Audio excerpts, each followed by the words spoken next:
Welcome to Strip Cover Lit. I'm Adrian Fort, and we are here for a book haul that is very important to me and very important to the future of the channel, dare I say, as this is a series that I will continue on, hopefully as long as this channel is active. And what this will be is an uncle haul, as I am getting ready to be an uncle. I have bought some children's books that I am going to, in fact, incorporate. Look, this niece of mine is going to be born with a full library. I've got this in my head already. I am going to be the literary uncle, and so this will be a walk through some books that I have bought in order to start that literary life of my niece off right. First off, I think it will be important to read to any child American Psycho by Bret Easton Ellis. That just happened to be laying there. I promise I'm not going to do that. But first off, a book which is so classic in the mythos of children's literature that it carries the name of Walt, the endorsement of Walt Disney, The Ugly Duckling. Now, as this child will be born with Fort blood coursing through its veins, it will not be an ugly child. So basically, I think the moral of the story will have to turn into, as with literature, you're able to interpret the morals of stories to whatever they need to be.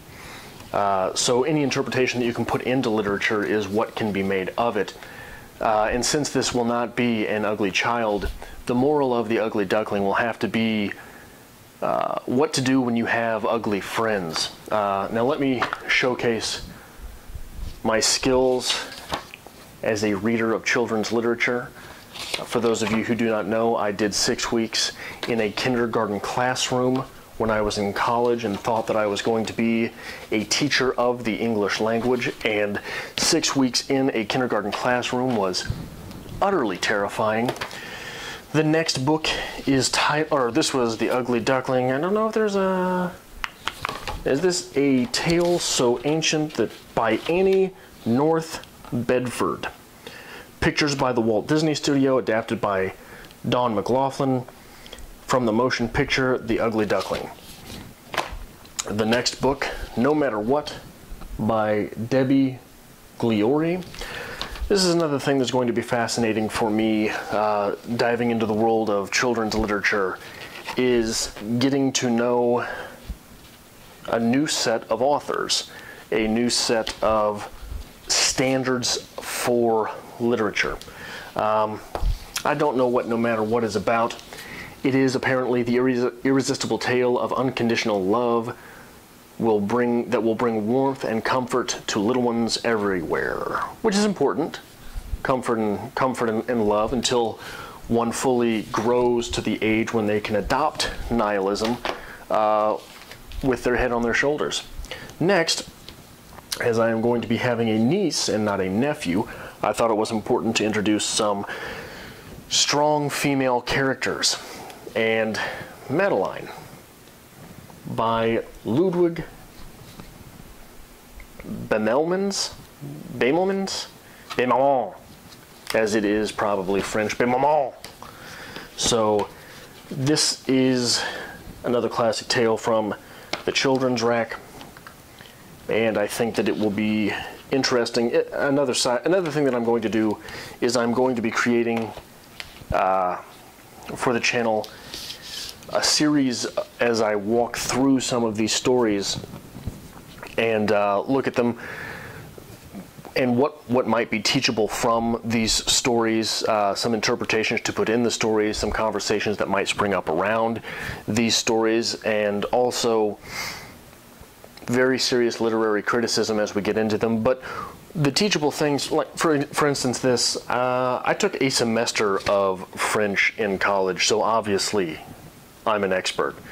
And I think that anytime you have a foreign story such as this, you bear to be able to teach some of the language, whether you even know it or not. I mean, just giving a child vocabulary words that you learn for the story could be something very heavy for them as they move on. I mean, when I think back to my own childhood, you know, I don't remember that introduction of a secondary language. I never had the introduction of a secondary language until school, but what I mean is that introduction of the idea that there are other languages in the world. I don't know when that fully occurred to me. So to be able to plant that seed very early on could be massive for a child as far as learning and development of a secondary language in the first place. The penultimate book in this haul is Five Little Monkeys Jumping on the Bed by Eileen Cristello. I enjoy calling people monkeys. I enjoy monkeys. What grown man does not? I would be remiss if I said that I did not buy this book simply hoping to read it myself. And finally, The Wonderful Things You Will Be by Emily Winfield Martin. Now, most of these books came from Barnes & Noble. This is really illustrated beautifully. And when I got to the counter as a grown man buying children's books without any children with me, it must have been terrifying. But the cashier was sure to tell me that they had some special going on for The Wonderful Things You Will Be, where if you bought 3 children's books, this came at a discounted, largely discounted price. And I jumped on that because why not? So if you like this sort of thing, make sure you hit like and subscribe. If you would like to help fund me as I build a children's library, there is a link to my Patreon in the description below, and I've changed things up with the Patreon a little bit as far as what you can expect at different levels for the Patreon, so be sure to check that out as well if you have not. And I am really looking forward to going through these and starting another series for the Stripped Cover Lit.